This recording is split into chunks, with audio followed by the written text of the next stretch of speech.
ಎಲ್ಲರಿಗೂ ನಮಸ್ಕಾರ. ತಮಗೆಲ್ಲರಿಗೂ ವರಮಹಾಲಕ್ಷ್ಮಿ ಹಬ್ಬದ ಶುಭಾಶಯಗಳು. ನಾನು ಇವತ್ತಿನ ದಿನ ಇತ್ತೀಚೆಗೆ ನಾನೊಂದು ದಿನಪತ್ರಿಕೆಯಲ್ಲಿ ಓದಿರುವಂತಹ ನೈಜ ಘಟನೆಯನ್ನು ನಿಮ್ಮ ಜೊತೆ ನಾನು ಹಂಚ್ಕೋಬೇಕು ಅಂತ ಇಷ್ಟಪಡ್ತಾ ಇದ್ದೀನಿ. ಹೌದಾ, ಒಬ್ಬರು ಪೋಸ್ಟಲ್ ಅಂಚೆ ಕಚೇರಿಯ ಉದ್ಯೋಗಿ ಇರ್ತಾರೆ. ತುಂಬ ಸಂಸಾರದೊಂದಿಗೆ ಅವರಲ್ಲಿ ಜೀವನ ಮಾಡ್ತಾ ಇರ್ತಾರೆ.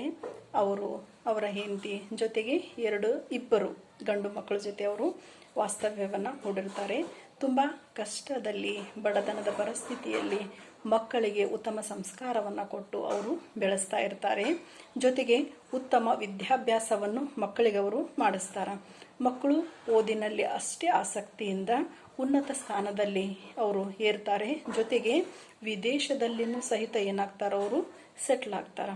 ವಿದೇಶದಲ್ಲಿನೂ ಅವ್ರು ಏನು ಮಾಡ್ತಾರೆ, ನಿಲ್ತಾರೆ. ಅವ್ರಿಗೆ ಮದುವೆನೂ ಆಗುತ್ತೆ, ಮಕ್ಕಳು ಆಗ್ತಾವು. ಈ ಥರ ಜೀವನ ನಡೀತಾ ಇರೋ ಸಂದರ್ಭದಲ್ಲಿ ಏನಾಗತ್ತೆ ಅಂತ ಹೇಳಿದ್ರೆ, ಈ ಅಂಚೆ ಕಚೇರಿಯ ಉದ್ಯೋಗಿಗೆ ತನ್ನ ನಿವೃತ್ತಿ ಸಮೀಪ ಬರುತ್ತೆ. ತಮ್ಮ ನಿವೃತ್ತಿ ಆಗೋ ಸಮಯಕ್ಕೆ ಅವ್ರು ಏನಾಗ್ತತಿ, ಆಂಧ್ರ ಪ್ರದೇಶದ ಚಿಂತಲಪಲ್ಲಿ ಎಂಬಲ್ಲಿಗೆ ಏನು ಮಾಡ್ತಾರೆ, ಅವರು ವರ್ಗಾವಣೆ ಆಗ್ತಾರ. ಜೊತೆಗೆ ಅಲ್ಲಿ ಅವ್ರಿಗೆ ಏನಾಗತ್ತ, ನಿವೃತ್ತಿನ ಆಗತ್ತ. ನಿವೃತ್ತಿ ಆದ ನಂತರ, ರಿಟೈರ್ಮೆಂಟ್ ಆದ ನಂತರ ಅವರು ವಿದೇಶದಲ್ಲಿರೋ ತಮ್ಮ ಮಕ್ಕಳಿಗೆ ಏನು ಮಾಡ್ತಾರ, ಫೋನ್ ಮಾಡ್ತಾರ. ಹೀಗೆ 1-2 ದಿನ ಬಂದು ನಮ್ಮ ಜೊತೆಗಿದ್ದು ಹೋಗ್ಲಿಕ್ಕಾಗತ್ತಾ ಅಂಥೇಳಿ. ಆಯಿತು, ಇಬ್ಬರು ಮಕ್ಕಳು ಒಪ್ಕೊಂಡು ಖುಷಿಯಿಂದ ಏನು ಮಾಡ್ತಾರ, ಈ ಆಂಧ್ರ ಪ್ರದೇಶದ ಚಿಂತಪಲ್ಲಿ ಎಂಬಲ್ಲಿಗೆ ಬರೀ 2 ದಿನ ಅಲ್ಲ, 1 ವಾರದ ರಜೆ ತೊಗೊಂಡು ಅವ್ರು ಏನು ಮಾಡ್ತಾರ, ಬರ್ತಾರ.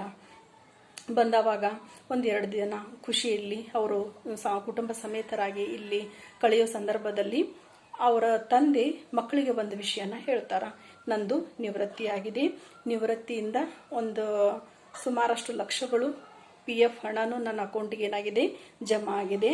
ಆ ಹಣವನ್ನು ನೀವಿಬ್ಬರು ಏನು ಮಾಡ್ರಿ, ಹಂಚ್ಕೊಂಡು ಬಿಡ್ರಿ. ನನ್ನ ಪೆನ್ಷನ್ ಹಣದಲ್ಲಿನ ನಾನು ನಿಮ್ಮ ತಾಯಿನ ಚೆನ್ನಾಗಿ ನೋಡ್ಕೋತೀನಿ ಅಂತ ತಮ್ಮ ಒಂದು ಇಚ್ಛೆಯನ್ನು ಹೇಳ್ತಾರ. ಇದನ್ನು ಹೇಳಲಿಕ್ಕೆ ನಾನು ನಿಮ್ಮನ್ನ ಕರೆಸಿದೆ ಅಂತ ಅವ್ರು ಏನು ಮಾಡ್ತಾರ, ಹೇಳ್ತಾರ. ಜೊತೆಗೆ ಇನ್ನೂ 1-2 ದಿನ ಒಟ್ಟಿಗೆ ಕುಟುಂಬ ಸಮೇತರಾಗಿ ನಾವೇನು ಮಾಡೋಣ, 1-2 ಕಡೆ ಸುತ್ತಾಡ್ಕೊಂಡು ಬರೋಣ ಅಂತ ತಂದೆ ತಮ್ಮ ಇಚ್ಛೆಯನ್ನು ವ್ಯಕ್ತಪಡಿಸ್ತಾರ. ಅದಕ್ಕೆ ಮಕ್ಕಳು ಆಯಿತು ಅಂತ ಒಪ್ಕೊಂಡು ತಂದೆ ಮಕ್ಕಳು ಇಲ್ಲಿ ಕಂಡೀಷನ್ ಮಾಡ್ತಾರೆ. ಏನಂತ ಹೇಳಿದ್ರೆ, ನಾವು ಹೋಗೋದಾದ್ರೆ ನಾವು ಫಸ್ಟ್ಗೆ ನೀವೇನು ಜಾಬ್ ಸ್ಟಾರ್ಟ್ ಮಾಡಿದ್ರಲ್ಲ, ನಿಮ್ಮ ವೃತ್ತಿ ಜೀವನವನ್ನು ಪ್ರಾರಂಭಿಸಿದ ಉಡುಪಿಯ ಹಿತ್ತಲು ಮನೆ ಎಂಬ ಗ್ರಾಮಕ್ಕನ ನಾವೇನು ಮಾಡೋಣ, ಹೋಗೋಣ ಅಂತ ಆ ಇಬ್ಬರು ಮಕ್ಕಳು ಹೇಳ್ತಾರ. ಅಲ್ಲಿಗೆ ಯಾಕೆ ಅಂತ ತಂದೆಗೆ ಸ್ವಲ್ಪ ಗೊಂದಲ ಆದರೂ ಸಹಿತ ಮಕ್ಕಳ ಇಚ್ಛೆಗೆ ವಿರುದ್ಧವಾಗಿ ಏನು ಮಾತಾಡದನ್ನು ಅವರು ಒಪ್ಕೋತಾರ. ಜೊತೆಗೆ ಅಪ್ಪ ಇಬ್ಬರು ಮಕ್ಕಳು ಏನು ಮಾಡಿದ್ರು, ಉಡುಪಿಯ ಹಿತ್ತಲು ಮನೆ ಗ್ರಾಮಕ್ಕೆ ಅವರು ಪ್ರವೇಶವನ್ನು ಮಾಡ್ತಾರ. ಅಲ್ಲಿಗೆ ಹೋಗ್ತಾರ. ಇವ್ರ ಕಾರು ಅಲ್ಲಿ ಒಂದು ಹಳ್ಳಿಯ ಮನೆಗೆ ಬಂದು ನಿಲ್ತಿದ್ದಂಗೆನ ಏನು ಮಾಡ್ತಾರ, ಒಬ್ರು ಆಳು ಗೇಟಿನ ಕೀಲಿ ತಂದು ಕೊಡ್ತಾರ. ಮಕ್ಕಳು ಗೇಟ್ ಓಪನ್ ಮಾಡಿದ್ರು. ತಂದೆ ಒಳಗಡೆ ಹೋಗ್ತಾರ, ನೋಡ್ತಾರ ಸುತ್ತಲೂ ಏನಿದೆ, ಹಸಿರು ಇದೆ. ಈ ಮಕ್ಕಳು ಚಿಕ್ಕವರಿದ್ದಾಗ ಅಲ್ಲಿ ಆಡಿ ಬೆಳೆದಿರೋದನ್ನ ಇವರು ನೆನಪು ಮಾಡ್ಕೋತಾರ. ಚಿಕ್ಕ ಚಿಕ್ಕ ಗಿಡಗಳೇನಾಗಿದೆ, ದೊಡ್ಡ ಮರಗಳಾಗಿದೆ. ತೆಂಗಿನ ಗಿಡದ ತುಂಬಾನು ಏನಾಗಿದೆ, ಕಾಯಿ ಬಿಟ್ಟಿದೆ. ಹೀಗೆ ಇಷ್ಟು ಆ ಒಂದು ಪರಿಸರ ಆ ತಂದೆಗೆ ಏನಾಗತ್ತ, ತುಂಬಾ ಖುಷಿಯನ್ನ ಕೊಡುತ್ತ. ಆಶ್ಚರ್ಯ, ಎಲ್ಲವೂ ಆಶ್ಚರ್ಯ. ಇವರಿಗೆ ಏನಾಗತ್ತ, ತಂದೆಗೆ ಇದ್ಯಾರ ಮನೆ, ಈ ಆಳು ಯಾರು, ಇಷ್ಟು ಚೆನ್ನಾಗಿದೆ ಮನೆ, ಹಚ್ಚ ಹಸಿರಿನಿಂದ ಇದೆ.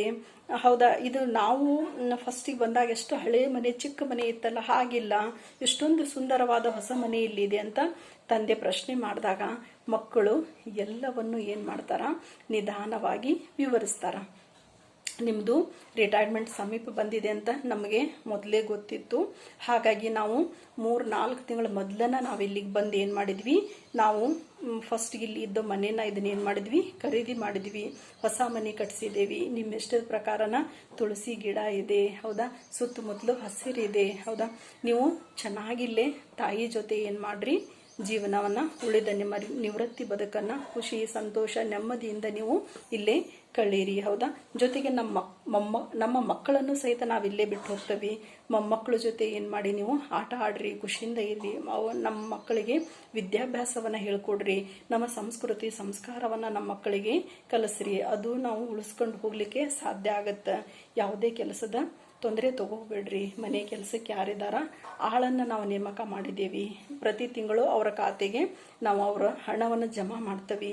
ನಿಮ್ದು ಯಾವುದೇ PF ದುಡ್ಡು ನಮಗೆ ಬೇಡ, ಅದು ನಿಮ್ಮಲ್ಲೇ ಇರಲಿ. ಹೌದಾ? ತುಂಬ ಕಷ್ಟದಲ್ಲಿ ನಮ್ಮನ್ನು ಬೆಳೆಸಿದ್ದೀರಾ, ನಿಮ್ಮ ಭದ್ರತೆಗೆ ಆ ಹಣ ಇರಲಿ. ತಾಯಿ ಆರೋಗ್ಯದ ಕಡೆ ಗಮನ ಕೊಡಿ, ಚೆನ್ನಾಗಿರಿ ಅಂತ ಮಕ್ಕಳು ಹೇಳ್ತಾ ಇರುವಾಗ ತಂದೆಯ ಕಣ್ಣಲ್ಲಿ ಏನಾಗುತ್ತೆ, ನೀರು ಬರ್ತಾ ಇರುತ್ತೆ. ಹೌದಾ? ಎಷ್ಟೊಂದು ಸಂತೃಪ್ತಿ ಆ ತಂದೆಗೆ ಸಿಗುತ್ತೆ. ಹೀಗೆ ಎಲ್ಲ ಮನೆಗಳಲ್ಲಿನೂ ಇದೇ ಥರ ಮಕ್ಕಳು ಇದ್ದರು ಅಂತ ಹೇಳಿದ್ರೆ ಯಾವುದೇ ಸಮಾಜದಲ್ಲಿ ವೃದ್ಧಾಶ್ರಮಗಳ ಅಗತ್ಯನ ಇರೋದಿಲ್ಲ. ಹೌದಾ?